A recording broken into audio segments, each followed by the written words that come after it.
വീണ്ടും വരുന്നവനായ യേശുക്രിസ്തുവിൻ്റെ നാമത്തിൽ ഏവർക്കും സ്നേഹവന്ദനം. ഇന്നത്തെ വായന ഭാഗം 1 ശമൂവേൽ 1 മുതൽ 3 വരെയുള്ള അധ്യായങ്ങളാണ്.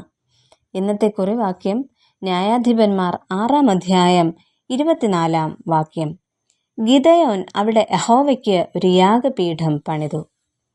ഇസ്രായേലിൻ്റെ ന്യായാധിപന്മാരിൽ പ്രമുഖനായിരുന്നു ഗിദെയോൻ. മനശ്ശെ ഗോത്രത്തിൽ യോവാശിൻ്റെ മകനും ഇസ്രായേലിൻ്റെ 6-ാമത്തെ ന്യായാധിപനും ആയിരുന്നു. വെട്ടുകാരൻ എന്നതാണ് ഈ പേരിൻ്റെ അർത്ഥം.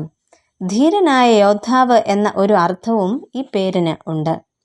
യെരുബാൽ എന്നത് അദ്ദേഹത്തിൻ്റെ മറ്റൊരു പേരായിരുന്നു.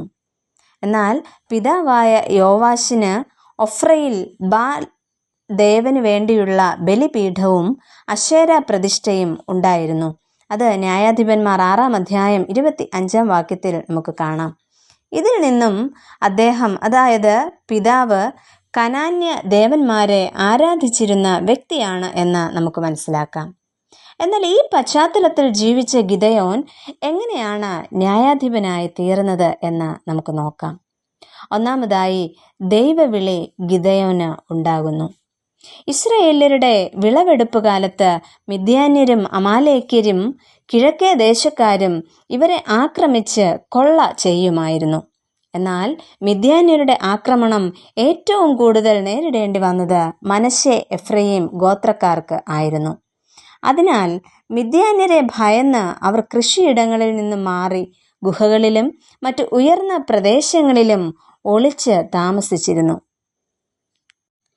അങ്ങനെ ഗോതമ്പ് മിദ്യാന്യരുടെ കയ്യിൽ പെടാതെ മുന്തിരിച്ചക്കിനരികെ ഇരിക്കുമ്പോഴായിരുന്നു യഹോവയുടെ ദൂതൻ ഗിദെയോനെ സന്ദർശിച്ച് ദൗത്യത്തിനായി നിയോഗിക്കുന്നത്. തുടർന്ന് ദൈവം രാത്രിയിൽ പ്രത്യക്ഷനായി ഗിദെയോനെ വിളിക്കുകയും ചെയ്യുന്നു. അത് ന്യായാധിപന്മാർ 6-ാം അധ്യായം 25 മുതൽ 32 വരെ നമുക്ക് കാണാം. മിദ്യാന്യരെ ഭയന്നു കഴിഞ്ഞിരുന്ന ഇസ്രായേല്യ കർഷകരുടെ പ്രതിനിധിയാണ് ഗിദെയോൻ. എന്തിനെ ഭയപ്പെട്ടോ ആ ശക്തിയെ തന്നെ നേരിടാൻ ദൈവം ഗിദെയോനെ പ്രാപ്തനാക്കുന്നു. എൻ്റെയും നിങ്ങളുടെയും ഭാരപ്പെടുത്തുന്ന ചില വിഷയങ്ങൾ, ചില വ്യക്തികൾ, ചില സംഭവങ്ങൾ, അവയെ നേരിടുവാൻ ദൈവം നമ്മെ ശക്തീകരിക്കും. ഗിദെയോനോട് കൂടെ ഇരുന്ന ദൈവം നമ്മോട് കൂടെയും ഇരിക്കും. രണ്ടാമതായിട്ട്, ഗിദെയോൻ താഴ്മയുടെ ആൾരൂപം ആയിരുന്നു. എൻ്റെ കഴിവോ മിടുക്കോ പാരമ്പര്യമോ ആസ്തിയോ ഒന്നുമല്ല ദൈവം എന്നെ തിരഞ്ഞെടുത്തതിന് കാരണം. എൻ്റെ കുലത്തിൽ ആയിരക്കണക്കിന് വ്യക്തികൾ ഉള്ളപ്പോൾ, എൻ്റെ കുടുംബത്തിൽ ശ്രേഷ്ഠരായവർ ഉള്ളപ്പോൾ, ദൈവമേ, ഞാൻ ചെറിയവനാണ് എന്ന് പറയുവാനുള്ള താഴ്മയാണ് ഗിദെയോനെ ന്യായാധിപനാക്കി തീർത്തത്. അവിടെ ദൈവം അവനെ ഉറപ്പിക്കുന്നു. യഹോവ അവനോട് പറയുന്നുണ്ട്, ഞാൻ നിന്നോട് കൂടെ ഇരിക്കും, നീ മിദ്യാന്യരെ ഒരു ഒറ്റ മനുഷ്യനെ പോലെ തോൽപ്പിക്കും എന്ന്. അവിടെ ഒരു ചോദ്യം ഗിദെയോൻ ദൈവസന്നിധിയിൽ ഉന്നയിക്കുന്നു. അയ്യോ യജമാനനെ, യഹോവ നമ്മോട് കൂടെ ഉണ്ടെങ്കിൽ നമുക്ക് ഇതൊക്കെ അല്ലെങ്കിൽ ഇങ്ങനെയൊക്കെ സംഭവിക്കുന്നത് എന്തുകൊണ്ടാണ് ഇവരൊക്കെ നമ്മളെ ഇത്രയധികം ഉപദ്രവിക്കുകയും നമ്മളെ ഇത്രയധികം ഞെരുക്കുകയും ചെയ്യുന്നത് എന്ന്. ഇത്തരത്തിൽ ഞാനും നിങ്ങളും ദൈവത്തോട് ചോദിക്കുന്ന ഒരു ചോദ്യമാണ്, എൻ്റെ പ്രശ്നങ്ങൾ എന്തുകൊണ്ട് എന്ന് നമ്മൾ ചോദിക്കുമ്പോൾ ദൈവത്തിൻ്റെ പ്രവൃത്തി വെളിപ്പെടേണ്ടതായിട്ട് ഉണ്ട്.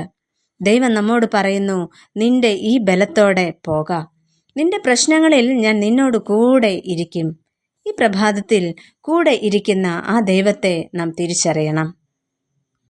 നമുക്ക് പ്രാർത്ഥിക്കാം. പ്രിയ പിതാവേ, ഗിദെയോനെ പോലെ ദൈവശബ്ദം കേൾക്കുവാനും താഴ്മയുള്ളവരാകുവാനും പ്രതിസന്ധികളിൽ അവിടുന്ന് കൂടെ ഉണ്ട് എന്ന് മനസ്സിലാക്കുവാനും ഞങ്ങളെ ഇടയാക്കണമേ. ആമേൻ.